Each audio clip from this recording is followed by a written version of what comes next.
जयाचया बरवेपणी की जे 8 रसांची ओलावणी, जो सज्जनांची आयणी विसावा जगी। जिस शांत रस के कारण बाकी 8 रसों को रसीलापन पुष्टि मिलता है, जो इस संसार में सज्जनों की बुद्धि को शांति देता है। तो शांतुची अभिनवैल ते परियसा मराठे बोल, जे समुद्राही हुनी खोल अर्थ भरित। ऐसा वह शांत रस अब अभिनव रीति से प्रकट होगा, जिनमें समुद्र से भी गहन अर्थ भरा हुआ है। उन शांति रसयुक्त मराठी सरल सादे शब्दों का श्रवण करें। जैसे बिंब तरी बचके एवढे, परिप्रकाशा त्रैलोक्य थोकडे, अगा शब्दाची व्याप्ती तेणे पाडे अनुभवावी। जिस प्रकार सूर्यबिंब अंजुलि में समा जाए इतना छोटा सा दिखाई पड़ता है, पर उसका प्रकाश इतना व्यापक होता है कि उसके सामने त्रिलोक भी अधूरा पड़ जाता है। ना तरी कामिते याचिया इच्छा, फळे कल्पवृक्ष का जैसा, बोलू व्यापकू होये तैसा अवधारिजो। अथवा जैसे कल्पवृक्ष याचक की इच्छानुसार फल देता है, ठीक वैसे ही मेरी वाणी भी श्रोताओं की इच्छानुसार फल देने वाली व्यापक है। इसलिए आप सब लोग सावधान होकर सुने। हे असो काही म्हणावे, सुज्ञ जाणती स्वभावे, तरी निकेची चित्त देयावे विनती माझी। परंतु क्या इस बात को मुझे कहना ही चाहिए? रहने दो। आप जैसे सर्वज्ञ लोग इसे आपसे आप जानते ही हैं। तब मेरी यही प्रार्थना है कि आप लोग मेरे शब्द एकाग्र चित्त से सुने। जे साहित्य आणि शांती हे रेखा दिसे बोलती, जैसी लावण्य गुणवती पतिव्रता। जिस प्रकार कोई स्त्री लावण्यवती गुणवती तिस पर पतिव्रता हो, उसी प्रकार मेरी काव्य रचना अथवा बोलने की शैली साहित्य से लावण्यवती, शांति रस से परिपूर्ण अर्थात गुणवती और रेखीव अर्थात ईश्वरनिष्ठ पतिव्रता है। आधीची साखर आवडे, तेची जरी ओखदा जोडे, तरी सेवावी का कोडे नावा नावा।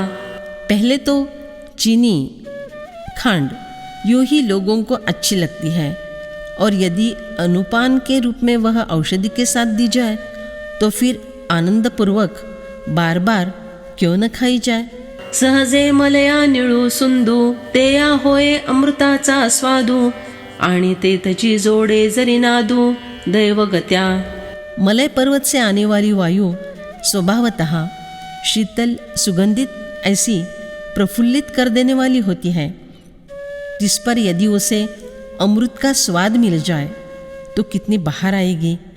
और संयोग से उसी को यदि कर्णमधुर नाद प्राप्त हो जाए, तरी स्पर्शे सर्वांग जीववी, स्वादे जिभे ते नाचवी, तेवी काना करवी म्हणवी बापू माझा। तब वह वायु अपने सुखद स्पर्श से अंग प्रत्यंग को स्फूर्तिला बनाएगी, अपने स्वाद से जिह्वा को आनंद से नचाएगी, कर्णमधुर नाद के कारण श्रवणेन्द्रियों को तृप्त करके वाह वाह का उद्गार निकलवाएगी। बाप रे बाप। तैसे कथेचे ये ऐकणे, एक श्रवणासी होये पारणे, आणि संसार दुःखा माल्हवणे विकृती विण। उसी प्रकार इस कथा का श्री कृष्णार्जुन संवाद का श्रवण करने से श्रवणेन्द्रियों के व्रत का पारण हो जाता है, श्रवणेन्द्रिय धन्य हो जाते हैं और बिना किसी अपकार के अनायास ही संसार के सभी ताप सभी दुख हटाए जाते हैं। जरी मंत्रेची वैरी मरे, तरी वाया का बांधावे कटारे, रोग जाए दूध साकरे ते नींबू का पियावा। यदि मंत्र से ही शत्रु मर जाता हो तो फिर हाथ में कटार आदि शस्त्र व्यर्थ ही क्यों रखने चाहिए। यदि दूध और शक्कर से ही रोग नष्ट होता हो तो फिर नीम का कड़वा रस क्यों पिया जाए। तैसा मना मारून करिता आणि इंद्रिया दुःख ने दिता एथ मोक्षू असे ऐकता श्रवणा माझे। उसी प्रकार बिना मन का निरोध किए और बिना इंद्रियों को दुख दिए केवल कानों से श्रवण करने से मोक्ष प्राप्त हो जाता है।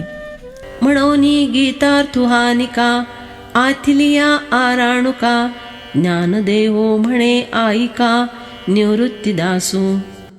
इसलिए आपको यदि समाधान प्राप्त कर लेना है तो इस गीतार्थ का मनपूर्वक श्रवण करें, ऐसा श्री निवृत्तिनाथ जी के शिष्य ज्ञानदेव ने कहा। हरि ओम तत्सदिति श्रीमद्भगवद्गीता सुपनिषत्सु ब्रह्मविद्यायां योगशास्त्रे श्रीकृष्णार्जुन संवादे ज्ञानयोगो नाम चतुर्थोऽध्यायः।